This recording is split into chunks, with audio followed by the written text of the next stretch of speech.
오늘 우리에게 주시는 하나님의 말씀은 마태복음 13장 44절에서 46절입니다. 봉독하겠습니다. 천국은 마치 밭에 감추인 보화와 같으니 사람이 이를 발견한 후 숨겨두고 기뻐하며 돌아가서 자기의 소유를 다 팔아 그 밭을 사느니라.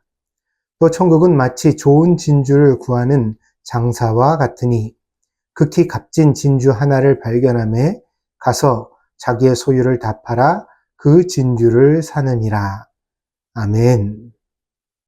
잠시 기도하겠습니다. 참 좋으신 주님, 오늘도 우리에게 귀한 주일을 허락하여 주시고 사랑하는 성도들과 함께 진리의 말씀을 묵상하게 하시니 감사드립니다. 오늘 우리가 나누는 이 말씀이 진정 예수님의 음성으로 우리에게 들려지게 하여 주셔서 이 말씀 속에서 길을 찾게 하시고 이 말씀 속에서 위로를 얻게 하시며 이 말씀과 함께 하나님의 귀한 자녀로 성장해가는 저희들이 될 수 있도록 인도하여 주시옵소서. 우리 모두에게 주님의 말씀의 은혜가 필요합니다. 성령을 통하여 우리와 함께하여 주시옵소서. 주님이 저희를 붙들어 주실 줄 믿고 감사드리며 예수님의 이름으로 기도하였습니다. 아멘. 비유.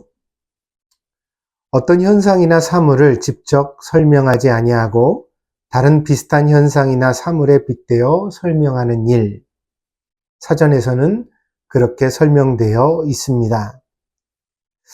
마가복음을 묵상하다가 한 구절을 보게 되었습니다. 마가복음 4장 33절, 34절입니다.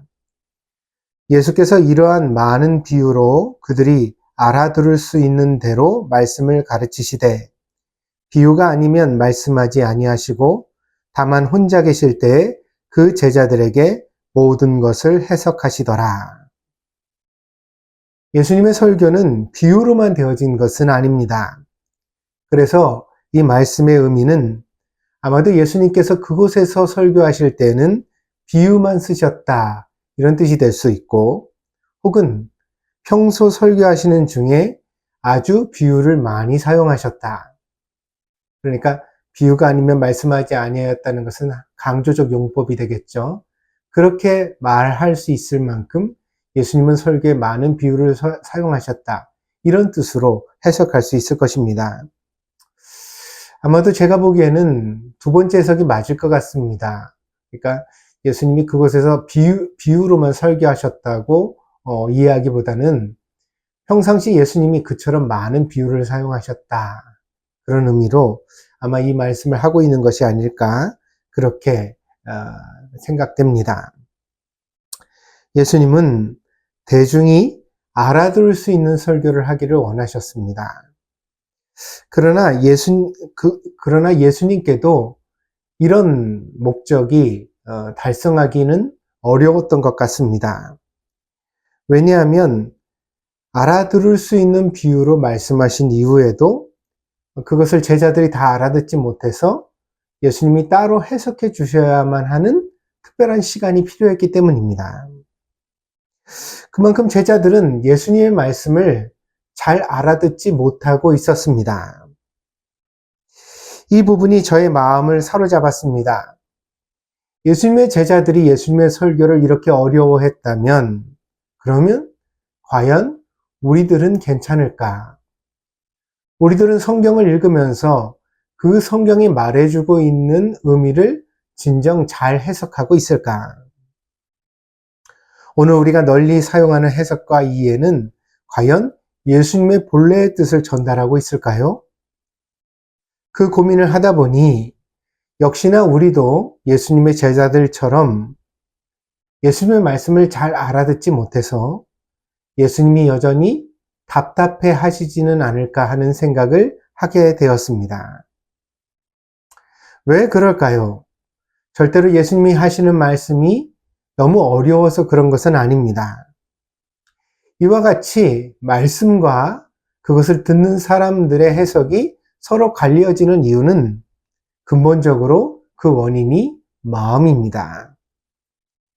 예수님의 마음과 우리의 마음이 전혀 다르기 때문에 같은 말씀을 앞에 두고서도 전혀 다른 생각과 결론에 도달하게 된다는 것입니다. 이사야 선지자는 이스라엘 백성들을 향하여 이렇게 토로한 바가 있습니다. 이사야 53장 6절입니다. 우리는 다 양 같아서 그릇 행하여 각기 제 길로 갔거늘 여호와께서는 우리 모두의 죄악을 그에게 담당시키셨도다. 우리는 다 양 같아서 각기 제 길로 갔거늘. 어쩌면 이것은 성경을 읽고 이해하는 방식에서도 적용될 수 있는 말씀이 아닐까 합니다. 우리는 우리의 상식과 이성과 욕심의 차원에서 성경을 보고 해석합니다. 그것은 비유라고 하는 알기 쉬운 말씀조차 제대로 해석하지 못하게 만듭니다. 왜냐하면 우리는 각기 제 길로 가는 어리석은 양과 비슷하기 때문입니다. 예수님의 말씀이 성경으로 기록되었고 그것이 교회의 전승 속에서 2000년 동안이나 우리에게 전승되어져 왔습니다. 그럼에도 불구하고 이 성경의 해석은 명확한 것이 아닙니다. 왜 그럴까요? 만약 성경에 그렇게 명확하게 해석되었다면, 그래서 우리가 그런 해석에 도달했다면 이렇게 많은 이단이 출몰하고 많은 사람들이 헷갈리는 일은 없을 것입니다. 그러나 현실은 더 혼탁하고 어지러운 것이 사실입니다. 그래서 성경의 올바른 해석은 정통성을 가졌다는 교단의 신학교나 혹은 인공지능에게 부탁할 일은 아니라는 것입니다. 이 부분은 여전히 영성의 문제이고 또한 믿음의 문제입니다. 우리가 올바른 믿음을 가져야만 그리스도의 말씀이 올바르게 해석될 수 있다는 것. 그래서 비로소 성경이 열려지고 들리고 이해될 수 있다는 것을 명심해야 하겠습니다. 그러니까 성경의 올바른 해석은 은혜의 문제라는 것입니다. 하나님께 은혜를 받아야만 이 성경을 우리가 바로 알 수 있습니다. 그런 의미에서 최근의 성도들의 새로운 습관은 우려를 나타내지 않을 수 없습니다. 성경을 읽다가 궁금하거나 모르는 것이 여러 번 만나지게 된다면 여러분 이것을 어떻게 해결하시고 있습니까? 기도를 하고 곰곰이 그 성경 말씀을 묵상하는 시간을 가지기보다는 인공지능에게 물어보고 즉답을 얻는 것에 익숙해지고 있지는 않습니까? 여러분, 문제가 안 풀릴 때 바로 답안지를 꺼내는 학생들은 공부의 성취를 가지지 못합니다. 이러한 습관은 성도들의 영성에도 역시 좋지 못한 영향을 미친다고 생각합니다. 왜냐하면 그 성경 구절이 우리에게 어떤 의문을 나타낼 때 혹은 우리에게 어떤 궁금증을 나타낼 때에는 이 성경 말씀이 우리에게 대화를 걸고 있다고 보여지기 때문입니다. 그런데 그러니까 뭔가 이렇게 성경 말씀이 우리에게 대화를 걸 때는 우리 마음의 신앙이 어떤 구멍이 있다는 것을 나타내는 것이거든요. 우리가 미처 알지 못했던, 깨닫지 못했던 어떤 부분이든지. 그래서 이것을 우리가 마음을 쓰고 또 시간을 사용해서 이 신앙의 빈 구멍을 메꿔 가야 하는데, 근데 이것을 이렇게 시간을 들여 보수하기보다는 어떤 간단한 형식으로 답을 구해서 지나가려고 한다는 거죠. 그러니까 호기심의 차원에서 신앙의 문제를 해결해 가는 것입니다. 이렇게 답만 찾는 인스턴트식 방법으로는 신앙이 결코 잘 성장할 수 없습니다. 그래서 제안을 드립니다. 사용하지 말라는 것이 아니라 그것을 보조적인 수단으로만 사용하시라는 것입니다. 말씀의 본질은 영성에 있다는 사실을 명심하시고 우리의 호기심을 해결하는 차원이 아니라 그 말씀이 내 안에 스며들고 역사하는 차원으로, 그래서 내가 만나진 이 성경에 대한 궁금증 혹은 어떤 질문이 정말 우리의 본질적인 것을 만질 수 있는 기회가 되도록 사용하자는 거죠. 그러기 위해서는 우리가 이 말씀을 이해하기 위해서 보다 더 깊이 기도하고 또 성경을 보다 더 많이 읽고 그러면서 우리의 어떤 마음을 써서 그 성경의 어떤 해답에 도달하고자 하는 시간과 노력이 반드시 필요하다는 사실을 잊지 말자는 것입니다.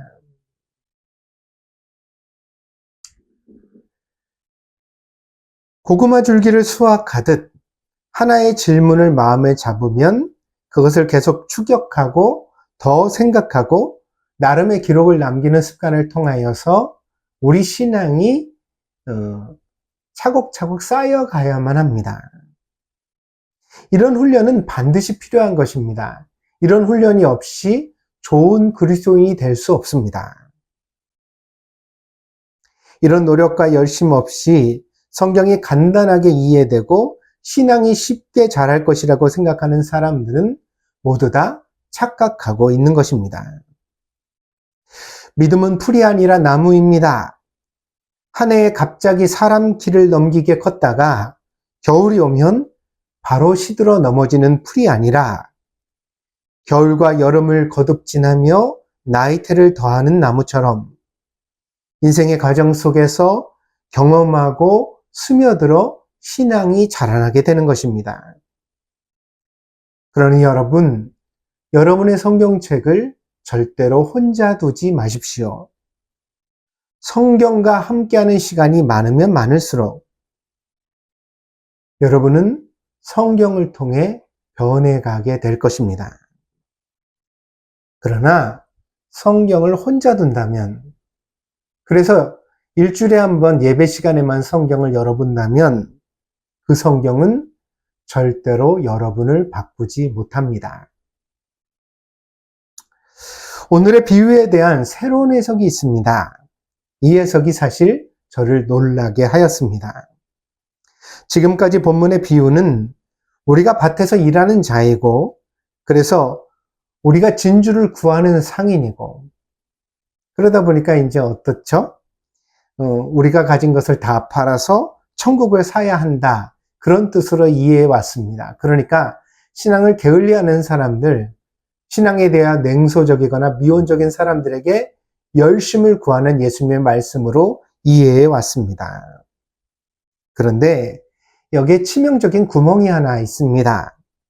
첫째, 만약에 이렇게 이 말씀을 이해한다면 이런 질문을 피할 수 없습니다.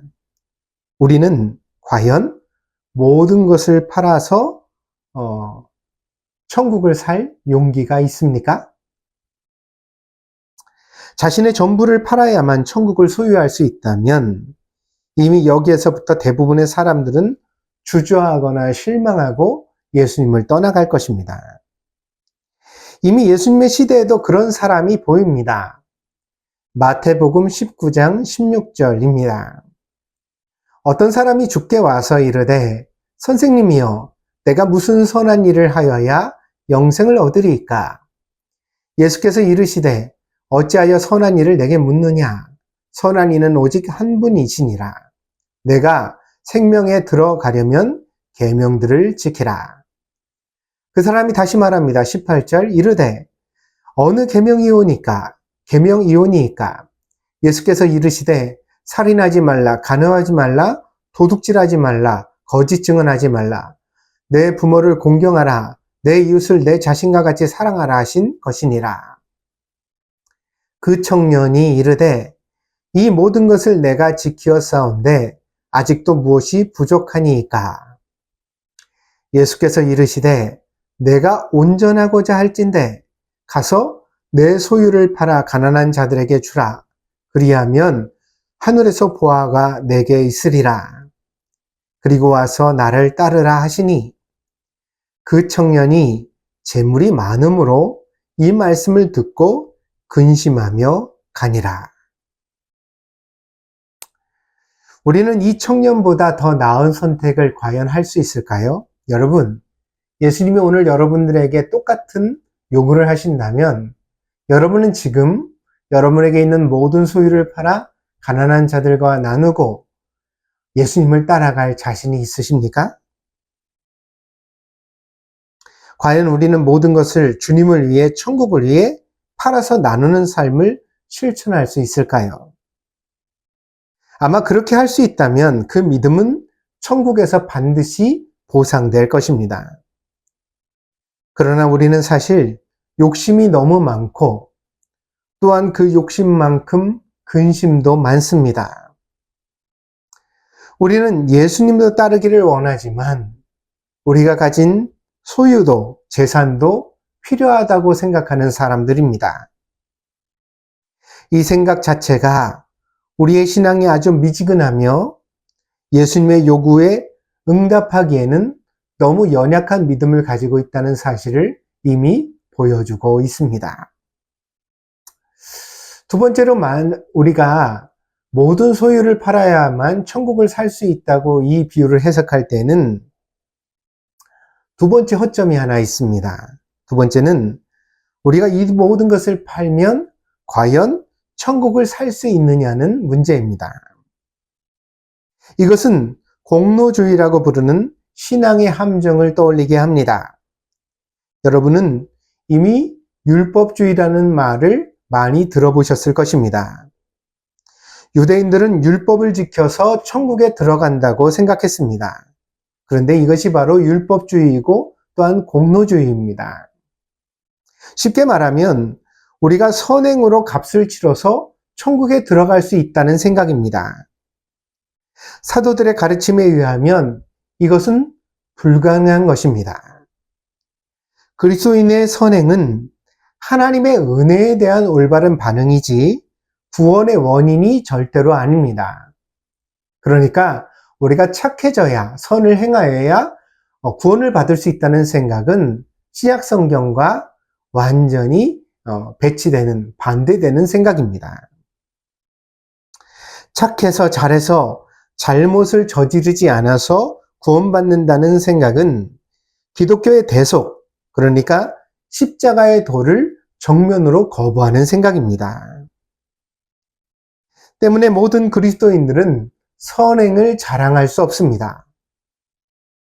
왜냐하면 우리가 아무리 훌륭한 선행을 할지라도 그것이 하나님께서 우리에게 주신 은혜에 비하면 극히 보잘것이 없는 것이기 때문입니다. 그냥 결론을 말씀드리겠습니다.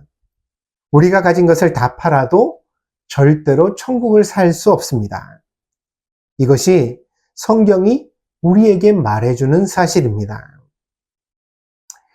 이 설명을 듣고 분명히 여러분 중에서는 안심하는 분들이 있을 것입니다. 만약 내 소유를 다 팔아도 결국 천국을 살 수 없다면, 그렇다면 안심이다. 내 소유를 다 팔 필요는 없겠구나. 내가 가진 것을 계속 가지고 있어도 되겠구나. 그런 생각이 들 수 있습니다. 그렇습니다. 그러나 그것은 다행이 아니라 사실은 절망스러운 것입니다. 우리의 모든 소유가 우리에게는 목숨과 같을지라도 하나님의 나라에서는 그것이 티끌 같고 지푸라기 같고 돌멩이 같은 것이라는 뜻이기 때문입니다.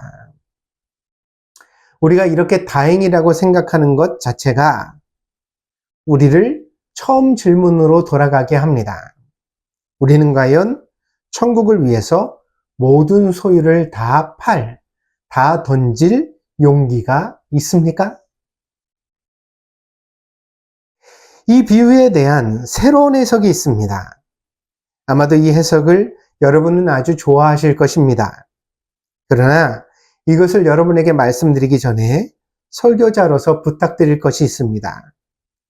이 해석을 쉽게 흘려보내지 말고 조용히 오래오래 묵상해 주십시오. 이 새로운 해석을 여러분이 곱씹으면 분명히 이 말씀이 여러분의 생각과 태도를 바꿀 것입니다. 그리고 여러분을 더 깊은 말씀의 은혜로 인도해 줄 것입니다. 설교를 영상으로 만드는 이유는 한 번 보고 흘려보내라는 뜻이 아닙니다. 적어도 서너 번은 다시 들을 가치가 있다고 생각합니다. 새로운 해석에서 보아와 진주는 성도입니다. 쉽게 다가오지 않으시죠? 마태복음 13장에서 계속되는 비유들이 있습니다. 이 주보에 본문을 실어놓은 다음 페이지로 넘어가시면 마태복음 13장을 전체적으로 다 실어두었습니다. 여러분 한번 보십시오. 13장을 한번 쭉 읽어보시면 거기 정말 예수님이 비유가 아니면 말씀하지 아니했다고 하실 만큼 많은 비유가 등장하는 것을 보실 수가 있습니다. 근데 이 비유 속에서 밭은, 땅은 바로 세상을 가리킵니다. 때문에 이러한 해석의 일관성을 고려할 때에 진주 혹은 보화, 보물은 바로 그 세상 속에 있는 성도들을 가르친다고 해석할 수 있다는 것입니다. 그렇다면 그 보화와 진주를 발견한 사람 혹은 진주 장사는 우리가 아니라 예수님이십니다. 그리고 예수님은 이 비유와 정확하게 일치하는 방법으로, 그러니까 예수님이 가지고 계신 모든 것을 팔아서 심지어 그 목숨까지 던져서 이 보화와 진주를 값주고 사시고 있습니다. 이것을 우리는 대속이라고 말합니다. 대신값을 지불하여서 그것을 샀다. 놀라운 사실은 이렇게 이 비유를 해석하면 우리가 할 일은 전혀 없다는 것입니다. 그래서 이 본문의 비유는 단 하나의 목소리만 남겨줍니다. 그것은 예수님의 음성입니다. 내가 너를 보물이라고 생각한다. 나에게 너는 진주와 같다. 예수님은 오늘 우리에게 그렇게 말씀하십니다. 저는 이번 주 내내 이 음성을 마음에 새기고 있습니다. 이 음성이 제게 위로가 되고 은혜가 됩니다. 그래서 개인적으로는 몹시 할 말이 많지만 설교가 길어진다고 불평하는 분들이 많을 것을 상상해서 그래서 여기서 이쯤에서 자제하겠습니다. 다만 저에게 말씀하시는 예수님이 여러분에게도 말씀하시기를 축복합니다. 그것으로 충분합니다. 나는 나의 설교가 여러분을 좋은 그리스도인으로 만들 것이라고 절대로 생각하지 않습니다. 나의 설교는 손가락질에 불과합니다. 달을 가리키는 손가락을 보지 말고 여러분은 직접 그 달을 바라보시기 바랍니다. 그러면 여러분의 삶이 분명히 풍성해질 것입니다. 이번 한 주간도 여러분의 삶을 찾아오셔서 말씀하시는 주님의 은혜가 더욱 풍성하기를 기도합니다. 여러분에게 은혜를 빕니다. 기도하겠습니다.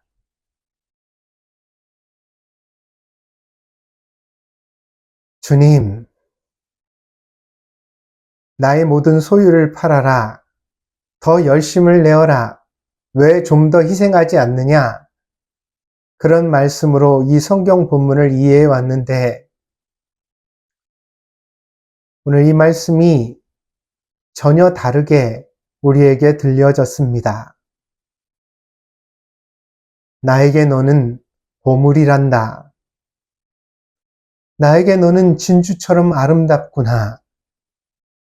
말씀하시는 새로운 예수님의 음성을 오늘 본문 속에서 듣게 하시니 감사드립니다. 예수님, 이 말씀을 부여잡고 살아가는 저희들이 되게 하여 주옵소서. 이 말씀을 더 풍성하게 하시옵소서. 이 말씀을 통해 더 깊은 하나님의 말씀으로 우리를 인도해 주시옵소서. 그리하여 동경드림교회가 진정 하나님의 말씀에 든든히 설 수 있도록 주님, 우리를 인도하여 주시옵소서. 감사를 드리며 예수님의 이름으로 기도하였습니다. 아멘.